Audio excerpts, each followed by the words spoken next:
அனைவருக்கும் வணக்கம். இன்னைக்கு நம்ம சேனல்ல பார்க்க போறது, சுரதாவை குறித்து இன்னைக்கு நம்ம அந்த வீடியோல பார்க்க போறோம். சுரதாவுடைய முதல் நூல் எது அப்படின்னு பார்த்தீங்கன்னா, சாவின் முத்தம். சாவின் முத்தம் தான் சுரதாவினுடைய முதல் நூல். சுரதாவினுடைய முதல் கவிதை எது அப்படின்னு பார்த்தோம்னா, சிரிப்பின் நிழல் தான் அவருடைய முதல் கவிதை. இயற்பெயர் என்ன அவரோடது அப்படின்னு பார்த்தீங்கன்னா, ராஜகோபாலன். ராஜகோபாலன் தான் அவருடைய இயற்பெயர். அடுத்து சுரதாவோட பெற்றோர் என்ன அப்படின்னு பார்த்தோம்னா, திருவேங்கடம் செண்பகம். அதான் அவருடைய பெற்றோருடைய பெயர். சுரதாவினுடைய ஊர் என்ன அப்படின்னு பார்த்தோம்னா, பழையனூர், நாகை மாவட்டம். நாகை மாவட்டத்துல இருக்கக்கூடிய பழையனூர் தான் சுரதாவுடைய ஊரு. இவருடைய சிறப்பு பெயர் என்ன அப்படின்னு பார்த்தோம்னா, உவமை கவிஞர். சுரதா வந்து நம்ம என்னன்னு சொல்லுவோம்னா, உவமை கவிஞர் அப்படின்னு சொல்லுவோம். ஏன்னா, இவர் வந்து நார்மலாவே உவமை கவிஞர் அப்படின்னாவே நமக்கு ஞாபகம் வர வேண்டியது சுரதாவை தான். அடுத்து கவிஞர் திலகம் அப்படின்றத நம்ம அழைக்கப்படுறோம். தன்மான கவிஞர் அப்படின்னு நம்ம அவரை சொல்லலாம். அடுத்தது சுரதாவினுடைய நூல்கள் பொறுத்தவரையிலும் வார்த்தை வாசல், தேன்மழை, எச்சில் இரவு, துறைமுகம், நெய்தல், சிரிப்பின் நிழல், நெஞ்சம் நிறுத்துங்கள், தமிழ் சொல்லாக்கம், எப்போதும் இருப்பவர்கள், சொன்னார்கள், சிக்கனம், புகழ் மாலை, பட்டத்தரசி, மங்கையர்க்கரசி, அவை அடக்கம், முன்னும் பின்னும், வெட்ட வெளிச்சம், அமுதும் தேனும், சுவரும் சுண்ணாம்பும், பாரதிதாசன் பரம்பரை, பாவேந்தர் காளமேகம் இது எல்லாமே அவருடைய நூல்கள். இதுல மிக முக்கியமான நூல் அப்படின்னா தேன்மலைலாம் கேட்குற கொஷின்ஸ் தான். தேன்மலை, துறைமுகம், சிரிப்பின் நிழல், சிக்கனம், அமுதும் தேனும், சுவரும் சுண்ணாம்பும் இந்த நூல்கள் எல்லாமே ஓரளவு நீங்க 21 நூல்களையுமே ஒரு தடவை ஒரு கோத்ரூ பண்ணிக்கோங்க. கவிஞர் திலகம் தன்மான கவிஞர் அப்படிங்கிற சிறப்பு பெயர்களால் அழைக்கப்படுறாரு. கார்த்திகை தீபம் என காடெல்லாம் பூத்திருக்கும் என்ற பாடல் வரியை இயற்றியவர். இந்த பாடல் வரிகளை ஞாபகம் வச்சுக்கோங்க. எந்த பாடல் வரினா, கார்த்திகை தீபம் என காடெல்லாம் பூத்திருக்கும். கார்த்திகை தீபம் என காடெல்லாம் பூத்திருக்கும் அப்படின்ற பாடல் வரி இயற்றியவர் வந்து யார் அப்படின்னா சுரதா. அடுத்து வரியின் ஆசிரியர் உரைநடையும் சிக்கனம்தான், கவிதை ஓங்கும் உணர்ச்சிகளின் சிக்கனம்தான் என்ற கவிதை. இதை சொன்னது வரும் சுரதா தான். அடுத்தது பாவேந்தர் பாரதிதாசனுடைய தலை மாணாக்கராக போற்றப்பட்டவர் இவர்தான். ஓகேங்களா? பாவேந்தர் பாரதிதாசனுடைய தலை மாணாக்கர் தான் தலை சிறந்த மாணவர் அப்படின்றத அவர் அந்த அளவுக்கு சொல்லக்கூடியவர் யார் அப்படின்னா சுரதா. உவமைகளை பயன்படுத்தி கவிதைகளை எழுதுவதில் இவர் ரொம்ப உள்ளவர். அதனால தான் இவர் உவமை கவிஞர் அப்படின்னு நம்ம சொல்றோம். இவரை உவமை கவிஞர் என்று முதலாக யார் புகழ்ந்தா அப்படின்னு பார்த்தீங்கன்னா, ஜெகசிற்பியன் அப்படின்றவர் தான் அவர் புகழ்ந்தார். யாருன்னா, சுரதாவை வந்து உவமை கவிஞர் அப்படின்னு புகழ்ந்தவர் யார் அப்படின்னா, ஜெகசிற்பியன். உவமை கவிஞர் யாருன்னா சுரதா நமக்கு தெரியும். ராஜகோபாலன் யார் மீது கொண்ட பற்றின் காரணமா தனது பெயரை சுப்புரத்தின தாசன், அதாவது சுரதா அப்படின்னு சுருக்கமா அழைக்கிறது தான் சுப்புரத்தின தாசன் தான் சுரதான்னு அழைக்கிறோம். யார் யார் மீது கொண்ட பற்றின் காரணமா மாற்றிக்கிட்டார் அப்படின்னா, பாரதிதாசன் மீது கொண்ட பற்றின் காரணமா. ஏன்னா பாரதிதாசனுடைய தலைசிறந்த மாணவர் வந்து இந்த சுரதா. சுரதாவோட இயற்பெயர் நமக்கு தெரியும் ராஜகோபாலன். ஸோ இவரு வந்து சுப்புரத்தின தாசன் அப்படிங்கிற தன்னுடைய பெயரை சுருக்கமா சுரதா அப்படின்னு மாத்திக்கிட்டாரு. ஏன் தன்னுடைய பெயரை வந்து அப்படி மாத்திக்கிட்டார் அப்படின்னா, பாரதிதாசன் மீது கொண்ட பற்றின் காரணமா. ஓகேங்களா? ஆ தஞ்சை பல்கலைக்கழகத்தினுடைய ராஜராஜன் இறுதி அந்த இது வந்துட்டு யாருக்கு வழங்கப்பட்டது அப்படின்னா, சுரதாவுக்கு வழங்கப்பட்டுச்சு. அடுத்து தமிழக அரசினுடைய கலைமாமணி விருது, பாவேந்தர் விருது போன்ற விருதுகளை வழங்கியவர் யார் அப்படின்னா சுரதா. அடுத்து துறைமுகம் எனும் கவிதை தொகுப்பு எழுதியவர் சுரதா. முழுக்க முழுக்க கவிதைகளையே கொண்ட காவியம் எது அப்படின்னா,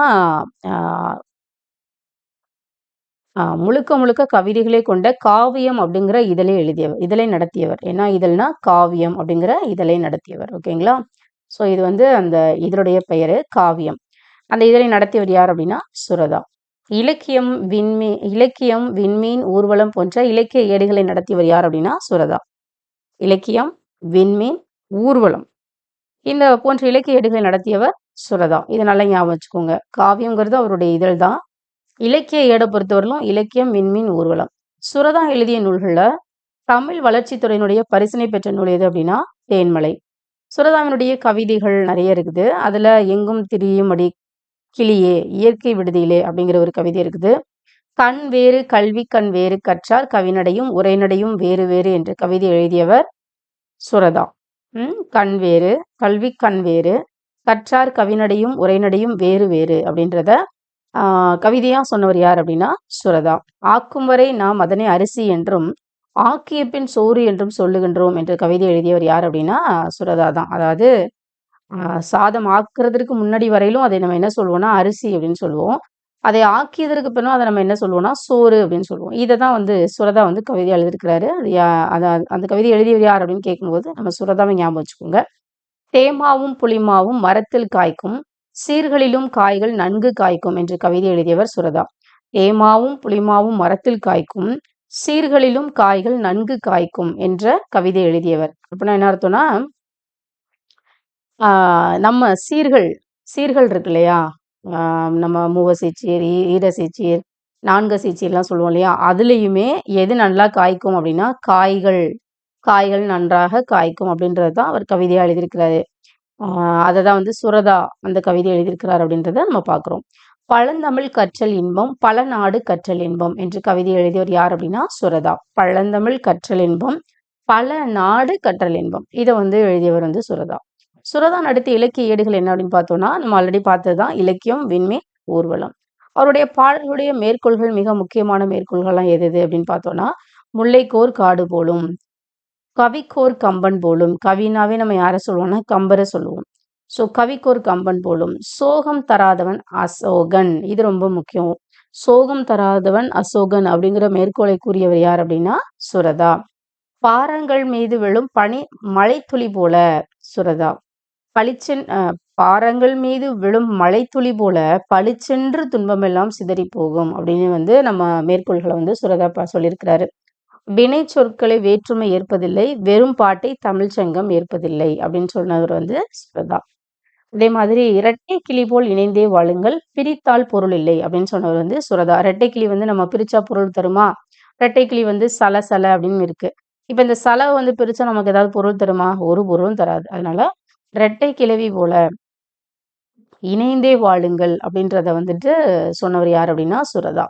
தேன்மலை நூலுக்காக தமிழ்நாடு அரசின் தமிழ் வளர்ச்சித்துறை பரிசு பெற்ற ஆண்டு எது அப்படின்னா 1966. தேன்மலை நூலுக்காக தேன்மலை, துறைமுகம், சுவரும் சுண்ணாம்பும் இதெல்லாம் அவருடைய மிக முக்கியமான நூல்கள். அதுல இந்த தேன்மலை அப்படிங்கிற நூலுக்காக தமிழ்நாடு அரசினுடைய தமிழ் வளர்ச்சித்துறையினுடைய பரிசு பெற்றிருக்கிறாரு 1969. அடுத்து சுரதா கலைமாமணி பட்டம் பெற்ற ஆண்டு 1972.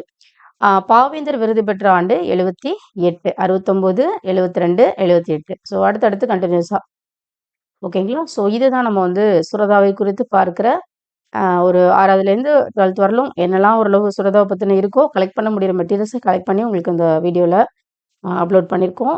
டிஸ்கிரிப்ஷனில் நான் பிடிஎஃப் லிங்க் தரோம், நீங்கள் அதை பாருங்கள். எக்ஸாம் பாயிண்ட் ஆஃப் வியூக்கு அதை ப்ரிப்பேர் பண்ணுங்கள். ஃபுல் வீடியோஸையும் பாருங்கள், அப்போ தான் உங்களுக்கு அதில் என்ன கண்டென்ட் இருக்குது அப்படின்றத உங்களால் பார்க்க முடியும்.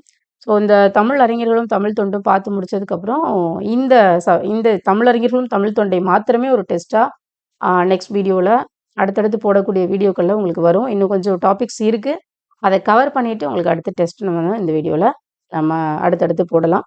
அதனால் தொடர்ந்து அந்த தமிழறிஞர்களும் தமிழ் தொண்டும் இந்த இதில் ஒவ்வொரு ஆசிரியர்களை குறித்து போடுற அந்த வீடியோஸை ஃபுல்லாக பாருங்கள்.